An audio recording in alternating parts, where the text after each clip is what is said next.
Judson. Just It's on the back there, so Judson, Judson. right. Hey everyone, Duddy Summer Games, and with Judson Cohen from Tettix Games. I say it again. We're going to talk about Deep Regrets, which is coming to Kickstarter July. That's a beautiful man.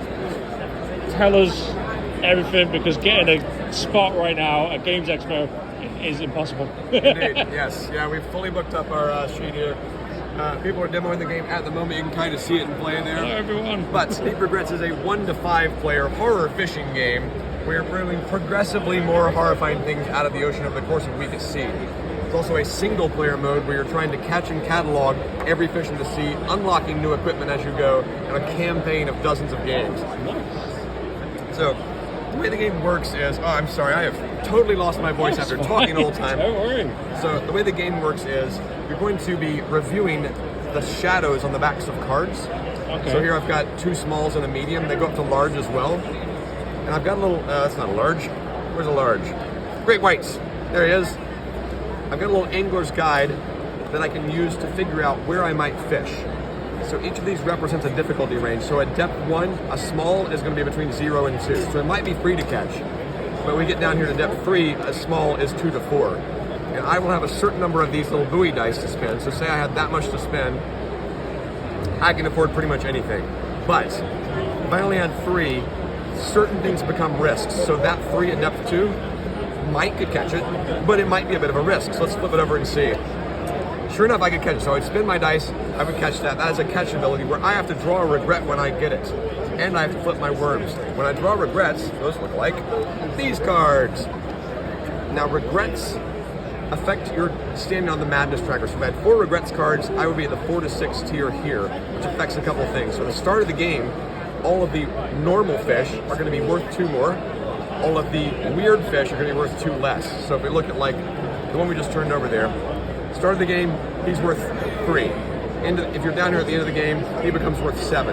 So where you stand on the madness can be massive differences to the scoring. It also gives you access to more dice to catch more fish. But the catch is, at the end of the game, all players reveal their regrets and they'll have a value between 0 and 3. And the player that has the highest, look at those cards flying everywhere. The player that has the highest value of regrets loses the most valuable fish. So over the course of the game, you'll be mounting fish on your little player board here to get scoring multipliers. Right. Okay. But if I had the most regrets, I would lose potentially, what is this? This is like 18 points gone. So there's a push your luck mechanic where you want to be crazy, but not the craziest. Run that razor's edge. Yeah, I get that. And you can take your fish back to port to sell them, to buy equipment like rods and reels that you can equip on your character. You can buy like bags of maggots. If I ever can't afford to catch a fish, I get to draw these little dink cards that have effects like reducing the cost of things or making fish easier to catch. And that is pretty much Deep Regrets in the smallest nutshell I could cram it in. Can each player influence each other, like, a sort of... To some degree. So a lot of the fish have abilities when they're revealed. Like when this is revealed, you give it to another player of your choice. When this is revealed, let's see, there's some So if I catch this fish, I have to discard an item and all other players draw a regret. Oh, so wow. Where I fish and what I'm revealing can have impacts on other players, but there's not that much take that. There's also this buoy. So at the start of the day, you roll your dice. Whoever rolls the highest gets to throw this life preserver to another player. And this would allow them a discount. So it would reduce the difficulty of a fish by 2 or the cost of an item at port. So whoever they feel the most sympathetic for, they throw in the life preserver, they get a little bit of a discount. So it's, okay, it's a bit of no control over what you're flipping, or then you can send a little help someone's way. So there are ways you start off the game with a can of worms, which you can use to peek at a fish. And there's lots of items, like if I caught this, where's the mermaid? There's a mermaid somewhere around here. Yeah, she's very strange looking. So if I catch her, I get to peek at a fish. There's a lot of peeking abilities that allow you to kind of delve ahead of time to determine whether you want to flip something over or not and make informed decisions. Some of the equipment, there's a rod that allows you to look at the top 3 or top 2 of a shoal, decide which to reveal.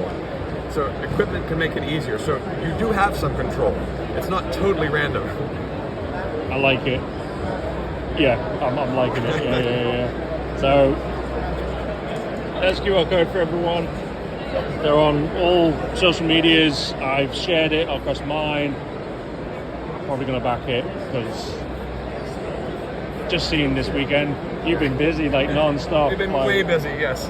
So it's fantastic. Check out their other things. They've done. Oh, you got robots. That's an expansion for this game. The hideous abominations. All right, cool. Thank you very much. Thank you. Thank you.